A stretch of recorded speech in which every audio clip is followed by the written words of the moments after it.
Salutations très chers amis, petite vidéo de remerciement car vous êtes actuellement plus de 50 000 abonnés sur la chaîne. Cela fait plusieurs fois que je vous le dis mais je me permets de vous le redire, merci à tous et à toutes, merci de m'avoir soutenu jusqu'au bout, de continuer à regarder mes vidéos et de m'encourager à continuer mes aventures sur YouTube. Comment dire, je suis fier de moi et fier de vous car c'est grâce à vous que j'en suis là aujourd'hui. Certains me diront peut-être que 50 000 est encore un petit nombre. Eh bien, pour moi, je vous le dis franchement, c'est un nombre assez important puisque cela montre bien que ce que je fais n'a rien d'inutile, qu'il faut que je continue à vous divertir et à me divertir car la vidéo ou le montage vidéo, c'est ce qui me passionne.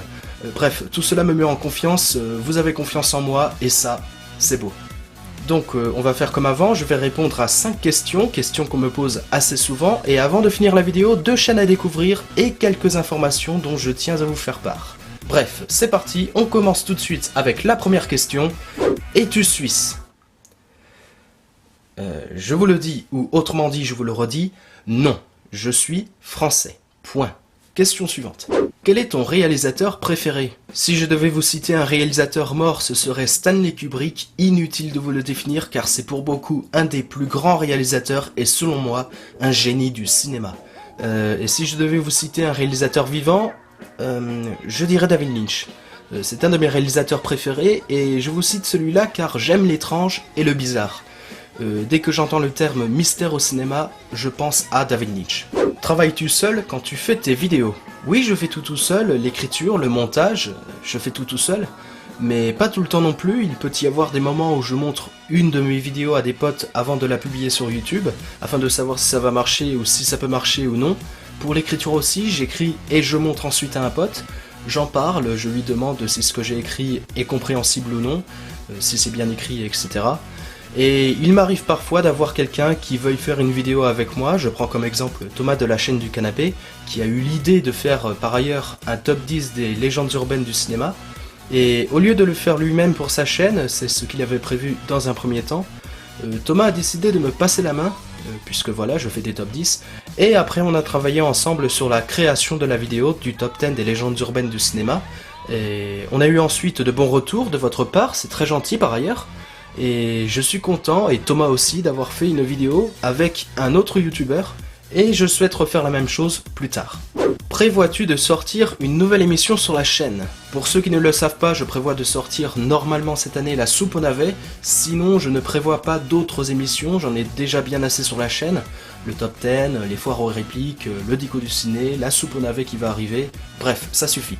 Serais-tu d'accord si on te proposait de prêter ta voix pour d'autres vidéos? Oui, je serais d'accord, mais ça dépendra de la demande.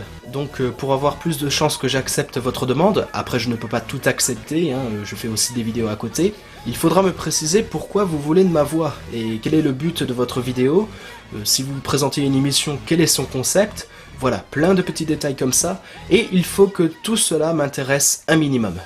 Oui, je suis très sélectif, je l'avoue, mais en général je suis très attentif et très en contact avec mon public. Bref, je suis facile à joindre, donc ne vous inquiétez pas. Voilà, pour ce qui est des questions, c'est fait. Passons maintenant aux 2 chaînes YouTube à découvrir. Et on va commencer par les chroniques du cinéphile présentées par Valentin Bréhéret. Désolé Valentin si j'ai mal prononcé ton nom. C'est un youtubeur passionné de cinéma comme moi ou comme le fossoyeur de films ou de Randall, mais ce cher Valentin rend ses analyses de films un peu plus recherchées et un peu plus crédibles. J'aime beaucoup ce qu'il fait et la façon dont il se présente sur YouTube, donc allez le découvrir sans hésiter. Et la deuxième chaîne, c'est celle de Aeneas Sanjit, une chaîne qui gagne beaucoup d'intérêt grâce à son émission Les Petites Réflexions d'un soir que je vous recommande. Et par ailleurs, son auteur a prêté sa voix dans une de mes vidéos, notamment la FAQ de Petit Suisse avant la fin de l'année, dans laquelle il est le poseur de questions. Avant de nous quitter, quelques petites informations, n'oubliez pas de participer au concours pour me proposer une nouvelle bannière pour la chaîne, plus de détails dans cette vidéo. Et pour finir, sur ma page Facebook, je vous ai promis 2 top 10 pendant les vacances, dont un hors-série. Sachez que mes vacances se concentrent jusqu'à la toute fin du mois de septembre, et pour ce qui est du deuxième top 10, je n'aurai peut-être pas le temps de la publier pendant cette période. Désolé à l'avance si je ne tiens pas ma promesse. Pour ce qui est des 50 000 abonnés, encore une fois, merci beaucoup. On se revoit très bientôt dans une prochaine vidéo. Ciao!